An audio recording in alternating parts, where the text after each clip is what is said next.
में से 8 है, फिर अब ये डिविडेंड डिक्लेयर नहीं होगा, ये बेसिकली इसके साथ क्या हो गया है, सेट ऑफ हो गया।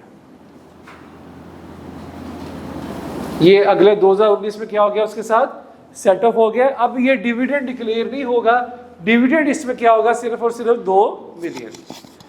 2019 के 18 के अंदर मैं आपको दोबारा बता देता हूं,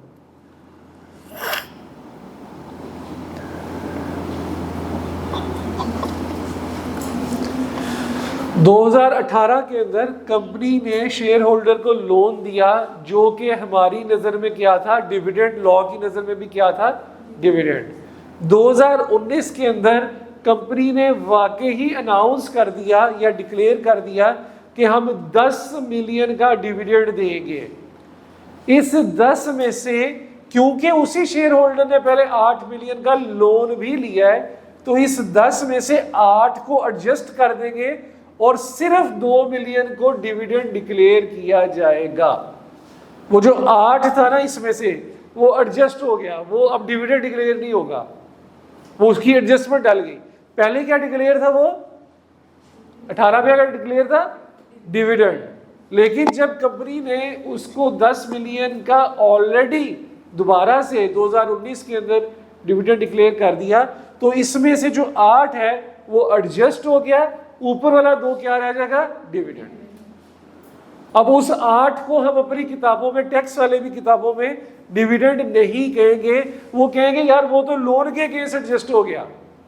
वो क्या हो गया, लोन के केस एडजस्ट हो गया। तो डिविडेंड कितना रह गया, 2।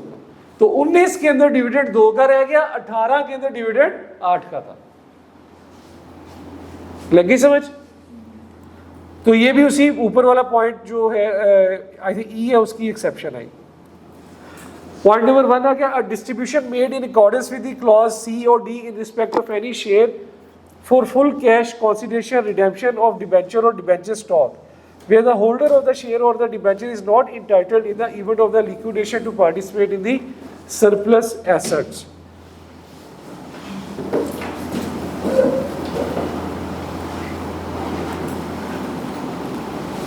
ये जो है ये पॉइंट बी की एक्सेप्शन है। बेसिकली हमने यही पढ़ा था ना कि अगर डिबेंचर स्टॉक दिया जाए या डिबेंचर इशू किया जाए तो वो भी डिविडेंड कहलाता है, अगर अकुमुलेटेड प्रॉफिट्स में से दिया जाए। इसके अंदर वो ये कह रहा है, इसको मैं आपको समझाता हूँ क्योंकि यहाँ से तो उस तरह से क्लियरली चीज़ की समझ नहीं लग रही। कभी कभार ये होता है कि कंपनी जो है वो टेम्परेरी लिक्विडेट होती है। लिक्विडेशन किसे कहते हैं, बंद करने को, ठीक है। टेम्परेरी तौर पे लिक्विडेट की जाती है। टेम्परेरी लिक्विडेट किस तरह की जाती है कि share holders of the company कहते हैं कि यार जितने भी एसेट लेने वाले हैं, ठीक है, वो ठीक है, आते रहेंगे, बाद में तुम बस आज कंपनी क्लोज कर दो। कंपनी वैसे जो लिक्विडेट होती है वो तब होती है जब उसके सारे एसेट्स और लायबिलिटीज सेट ऑफ हो जाए। लेकिन अगर एसेट्स रिसीवेबल हैं, अभी आने में अच्छा वाला टाइम है, ठीक है, लोगों ने साल, 1.5 साल, 2 साल बाद जाके पैसे देने हैं या हमारे एसेट्स मैच्योर होने हैं, तो उससे पहले अगर टेम्परेरी लिक्विडेट कर दी जाए, share holders of the company directors के ऊपर फोर्स करें कि यार आप जो है बस इसे आज खत्म कर दो, तो कंपनी के डायरेक्टर कहेंगे यार अभी तो साल, 1.5 साल लग जाने हमें चीज़ों को रिकवर करते हुए, आपको हम लोगों ने आपके एसेट्स वापस करने हैं। अगर नहीं यार, जो है उसे आज खत्म कर दो, जो हमारा बनता है वो हमें दे दो, साल, 1.5 साल बाद जो मिलेगा वो तुम रख लेना। साल, 1.5 साल वाला जो मिलेगा जब परमानेंटली क्लोज करोगे वो क्या कर लेना, तुम रख लेना। तो अगर ऐसी सेटलमेंट हो कि शेयर होल्डर्स फाइनल लिक्विडेशन के टाइम पे जो एसेट्स मिलने हैं उनके सरप्लस में उनका हिस्सा नहीं है, तो जो टेम्परेरी लिक्विडेशन के टाइम पे पैसे मिल रहे हैं वो डिविडेंड नहीं कहलाएंगे। जो टेम्परेरी आरजी लिक्विडेशन के टाइम पे पैसे मिल रहे हैं वो डिविडेंड नहीं कहलाएंगे, ठीक है।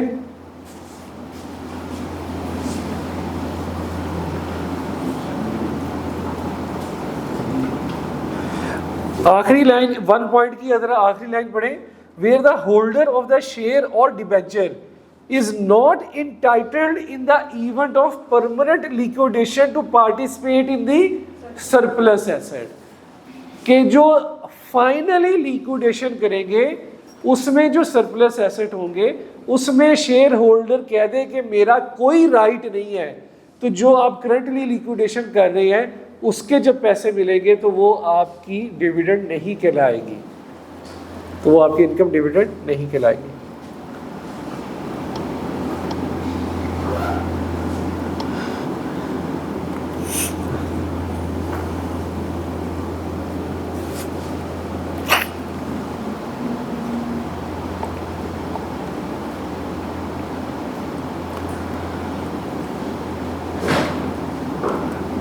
आगे इसकी एक एक्सरसाइज है, ठीक है, इसको पढ़ लेते हैं, थोड़ी सी है ताकि आपके जो कॉन्सेप्ट हैं वो क्लियर हो जाए।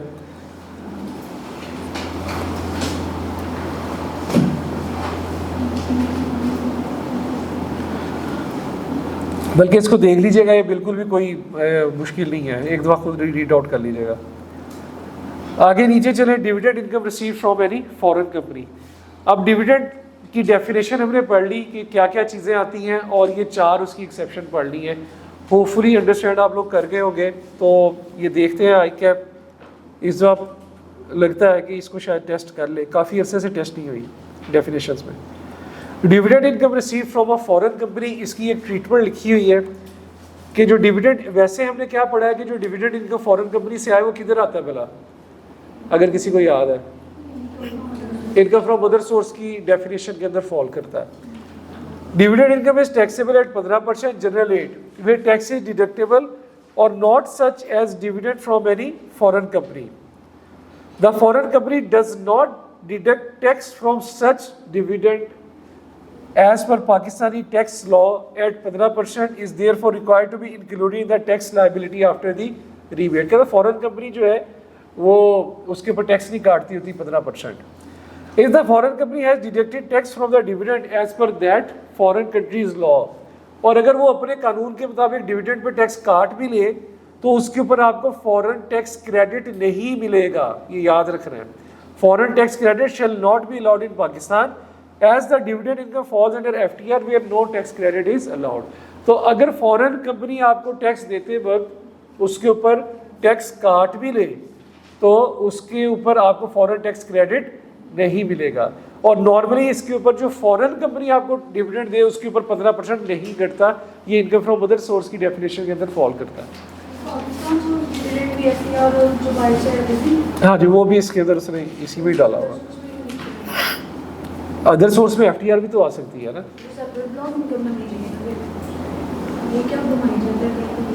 शैल not be allowed as a dividend के फॉल्स इन द, पाकिस्तान में वो एफटीआर के अंदर फॉल कर रही है ना, उसकी कैटेगरी पाकिस्तान में एफटीआर में उसकी कैटेगरी बता रहा है, वो उसकी कॉन्सेप्ट बता रहा है, कैटेगरी बता रहा है कि ये क्योंकि पाकिस्तान में एफटीआर पे है तो पाकिस्तान में उसने उसके ऊपर टैक्स क्रेडिट अलाउ नहीं किया हुआ, इसीलिए बाहर के ऊपर भी टैक्स क्रेडिट नहीं मिलेगा। ये उसको उस सेंस में बात कर रहा है।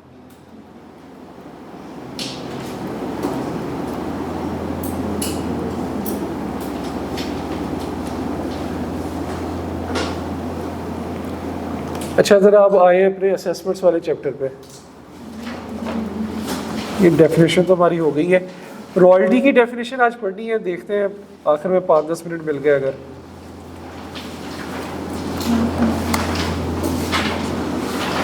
असेसमेंट का पेज नंबर क्या था? 117।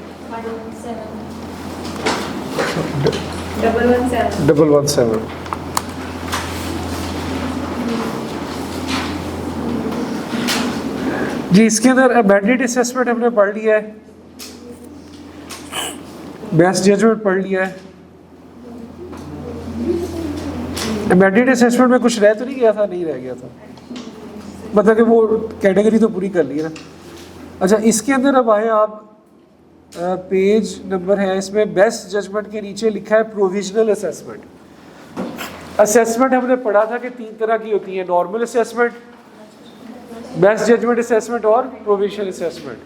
नॉर्मल असेसमेंट को ही अमेंड करता है बार बार, वो हमने पढ़ लिया। बेस्ट जजमेंट भी पढ़ ली, अब ये प्रोविजनल असेसमेंट है। प्रोविजनल असेसमेंट से अगर मैं उर्दू में बात करूं तो इसे कहते हैं कच्ची असेसमेंट, यानी कि ये अमेंडेड असेसमेंट पक्की असेसमेंट होती है, प्रोविजन लगा ली कि इसकी ये असेसमेंट होगी, ये इसकी इतनी इनकम होगी, तो ये कच्ची असेसमेंट इसे कहते हैं। लेकिन ये कब होती है? In certain cases. This type of assessment is applicable in case where any concealed asset, छुपाया हुआ asset of a person is impounded by any agency of federal और प्रोविंशियल गवर्नमेंट। फेडरल या प्रोविंशियल गवर्नमेंट कोई concealed asset पकड़ ले। In such a case, the Commission is empowered to make provisional assessment before making best judgment or amended assessment। ये बात ज़हन में रखने की बात है कि provisional assessment कब होगी? बेस्ट जजमेंट और अमेंडेड से पहले होगी किस सूरत हाल में होगी? जब आपका कोई कंसील्ड एसेट इंपाउंड कर लिया फेडरल या प्रोविंशियल गवर्नमेंट ने, ठीक है। आप एक घर के बाहर से गुजरे तो घर के तो बड़ी बड़ी गाड़ियाँ खड़ी थी, उन्होंने कहा इससे तो पकड़ो आगे ज़रा। Where an offshore asset of any person, offshore से कुछ याद आया? Offshore asset of any person not declared earlier is discovered by the commissioner. Offshore asset आपके डिस्कवर हो गए, कमिश्नर ने कर दिए, और एनी डिपार्टमेंट या किसी और डिपार्टमेंट या फेडरल गवर्नमेंट एजेंसी या प्रोविंशियल गवर्नमेंट ने कर लिए। The Commission may at any time before issuing any assessment order or amended assessment order issue to a person a provisional assessment order or a provisional amended assessment order। ठीक है, तो ये वाकया हो कब रहा है कि जब आपका कोई ऑफशोर एसेट पकड़ा गया या आपका कोई कंसील्ड एसेट पकड़ा गया। ठीक है, ये दो सूरत हाल है जहाँ या आपका ऑफशोर एसेट पकड़ा गया या आपका कंसील्ड एसेट पकड़ा गया, तो तब जाके ये प्रोविजनल असेसमेंट आएगी, पहली बात। दूसरी बात, प्रोविजनल असेसमेंट बेस्ट जजमेंट और अमेंडेड से पहले की जाएगी। ठीक है, तीसरा इंपॉर्टेंट पॉइंट इसके अंदर, ये होगी कब? For the last completed tax year of the person taking into account the offshore asset discovered. 2020 में बैठे थे तो प्रोविजनल असेसमेंट ऑर्डर 2019 में का किया जाएगा। जो साल पूरा हो चुका है, वो जो एसेट मिला है ना, उसको 2019 के अंदर डाल के दोबारा से असेसमेंट की जाएगी, जिसे प्रोविजनल असेसमेंट की जाएगी कहते हैं। ठीक है, जिस साल में आप बैठे हैं उससे पिछला साल जो कंप्लीट हो चुका है उसकी प्रोविजनल असेसमेंट की जाएगी, उस एसेट को काउंट फॉर करके जो एसेट मिला है। अब पढ़े, for the last completed tax year of the person taking into account the offshore asset discovered. जो ऑफशोर एसेट डिस्कवर्ड हुआ है उसको पिछले कंप्लीटेड टैक्स ईयर की असेसमेंट में डाल के प्रोविजनल असेसमेंट की जाएगी पिछले साल की।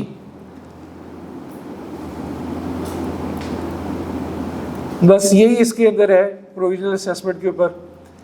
अच्छा, एक दो चीज़ें, कंसील्ड एसेट की डेफिनेशन यहाँ पे लिखी नहीं हुई आई थिंक, चलें वो मैं आपको वैसे पढ़ा दूंगा। Assessment in relation to disputed property. अब आपकी बारी आ गई कि कोई प्रॉपर्टी है वो डिस्प्यूट में है, उसकी असेसमेंट कब होगी?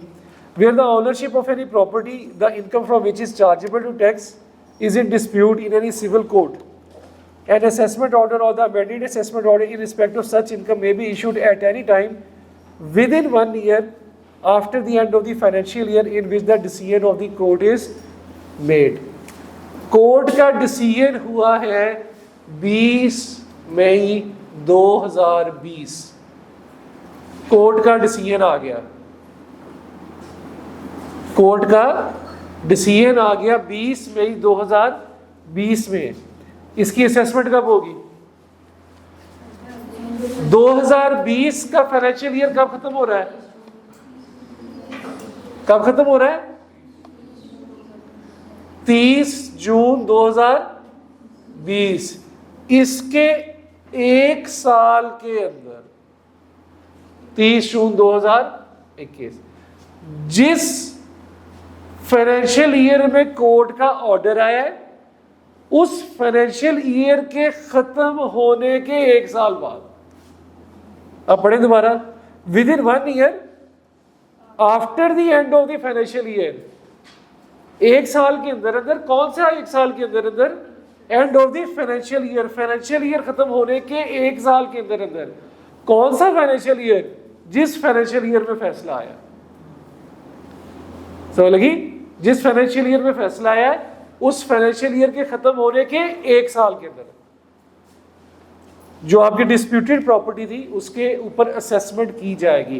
क्योंकि कोर्ट के डिसीजन, प्रॉपर्टियों के डिसीजन तो कितने कितने साल पेंडिंग रहते हैं, 10 साल, 15 साल, 20-20 साल तक पेंडिंग रहते हैं। बंदा मर गया होता है, उसका डिसीजन चल रहा होता है, ठीक है, वो फिर डिसीजन उसके हक में जाता है तो घर वाले उसकी कब्र पे जाके कहते हैं मुबारक हो।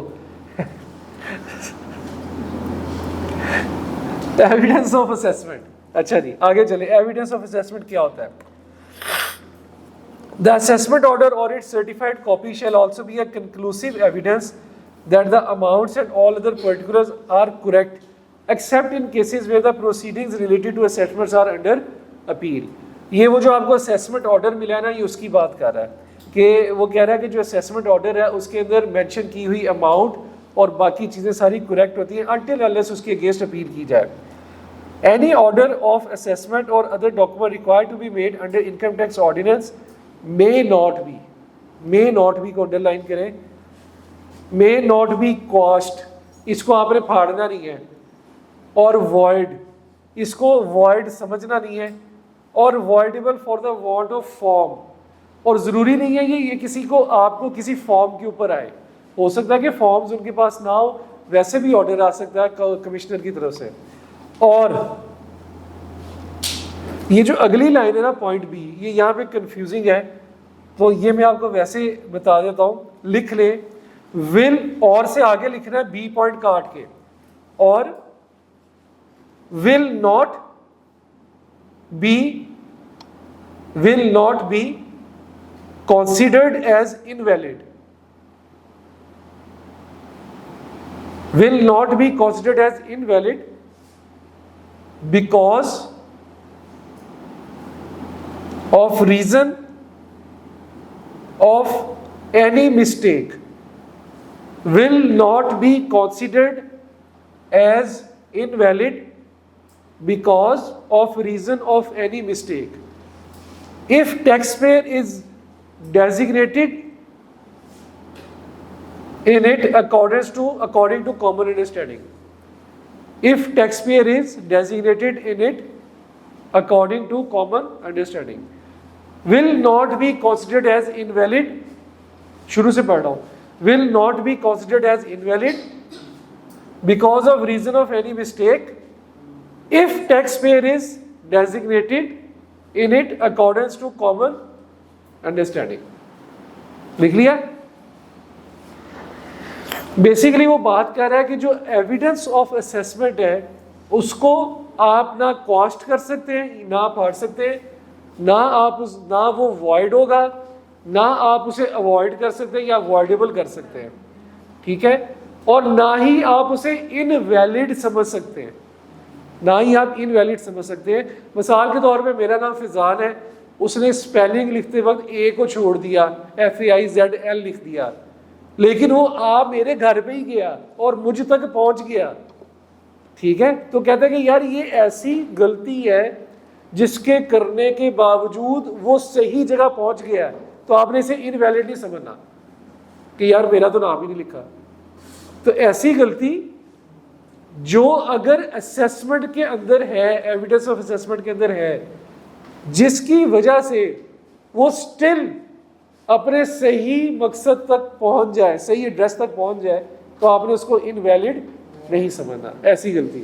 तो आप ये कहते हैं कि यार मेरा तो नाम पूरा ही नहीं लिखा, तो ये तो असेसमेंट ही खराब है भाई, वो आप तक पहुंच गया ना, ठीक है, इट मीन्स कि वो आप ही का, सही है। तो ये एविडेंस ऑफ असेसमेंट के ऊपर उसने बात की हुई है कि आप उसको ये चीजें नहीं कर सकते।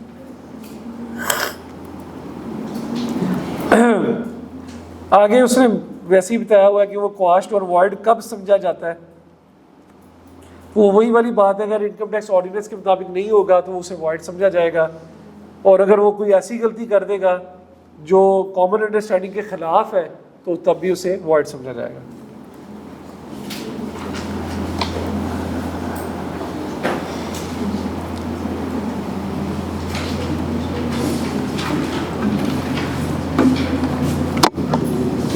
यह डिस्टेंस अच्छा जी, कुछ छोटे छोटे पॉइंट्स और इसके अंदर कवर करें ताकि मैंने आज इसे असेसमेंट को लाजमी ख़त्म करना है, इसके ऊपर और टाइम नहीं लगाना।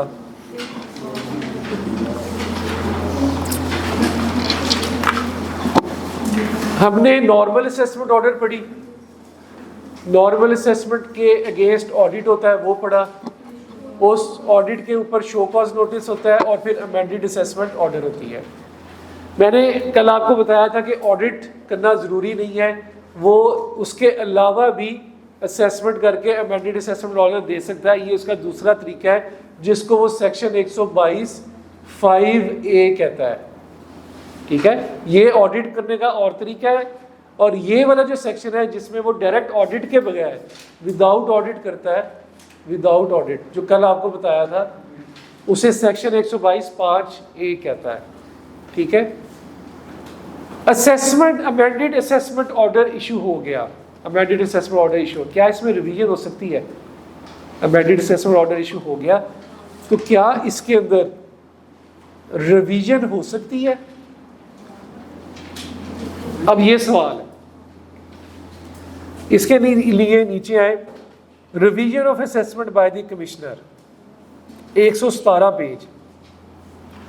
कमिश्नर उसको रिवाइज कर सकता है, कमिश्नर उसे रिवाइज कर सकता है अमेंडेड असेसमेंट ऑर्डर को। द कमिश्नर में सुओ मोटो, सुओ मोटो का पता है, ये सहाय का नाम नहीं है, सही है, ये सुओ मोटो एक्शन लेते होते हैं खुद से। ठीक है, चीफ जस्टिस ऑफ पाकिस्तान लेते थे ना, वो साकिब निसार आई थिंक नाम है, खुद से एक्शन ले लिया। ठीक है, suo motu call for the, खुद से उसने call for the record of any proceedings in which an order has been passed by any officer of the inland revenue other than commissioner appeals. Commissioner appeal कौन है ये मैं आपको कल इंशाल्लाह अपील्स में बताऊंगा। बहरहाल जो कमिश्नर है वो खुद से एक्शन ले सकता है जो अमेंडेड असेसमेंट ऑर्डर उसके किसी सबऑर्डिनेट ने इशू किया हो। कमिश्नर का सबऑर्डिनेट कौन होता है? डेप्यूटी कमिश्नर होता है, एडिशनल कमिश्नर होता है।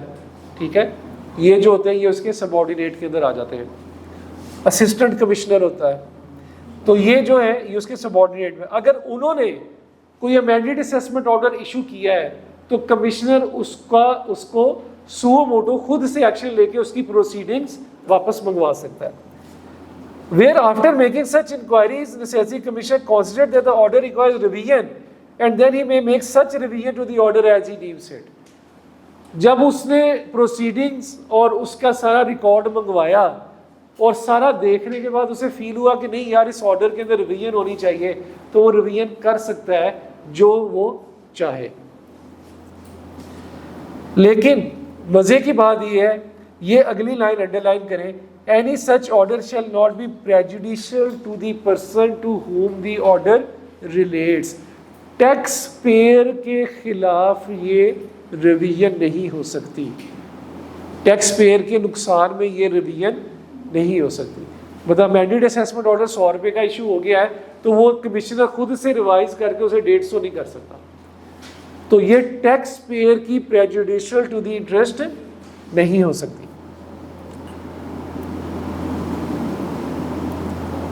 अगले दो पैराग्राफ को छोड़ के नीचे है, if any order is remanded back to any lower authority by the commissioner for modification, remanded यानी कि वापस कर दिया कमिश्नर ने अपने किसी लोअर अथॉरिटी को, किसी और छोटे पर्सन को, कि उसको मॉडिफाई करे, उसको सही करे, या उसको कोई और इम्प्लीमेंटेशन डायरेक्शन दी कि इस तरह इम्प्लीमेंट करे।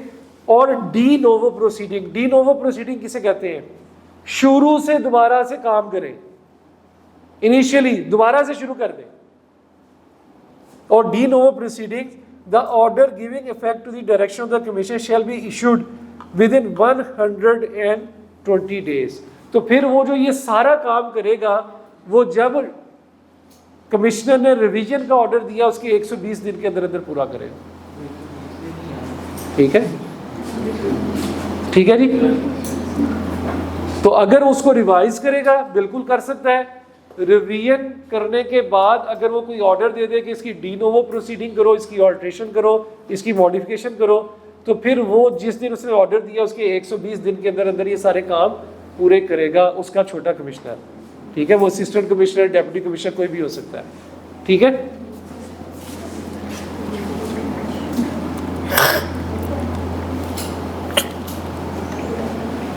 एक ना पर्सन होता है कमिश्नर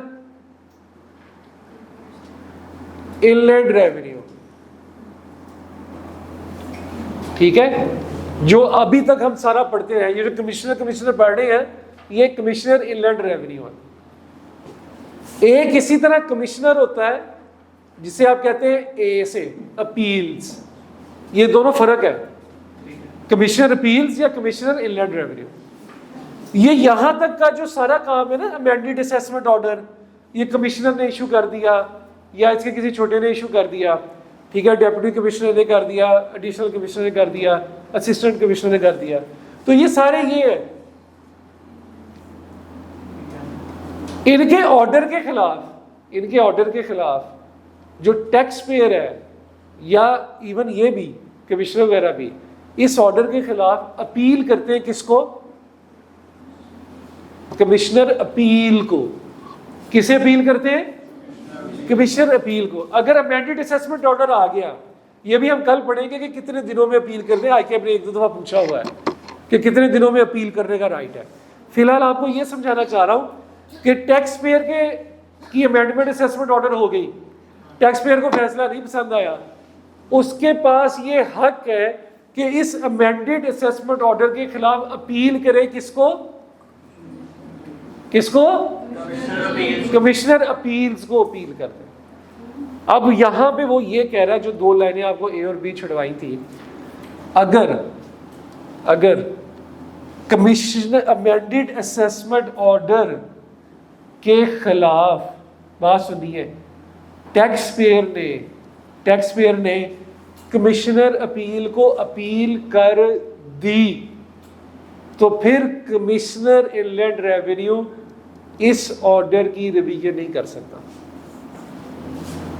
अभी हमने पढ़ा ना, रिवीजन कर सकता है, लेकिन अगर इसके खिलाफ टैक्स पेयर ने अपील कर दी तो फिर कमिश्नर इनलैंड रेवेन्यू अपने किसी छोटे के ऑर्डर को रिवाइज नहीं कर सकता। पहली बात। दूसरी बात, अभी टैक्स पेयर ने अपील नहीं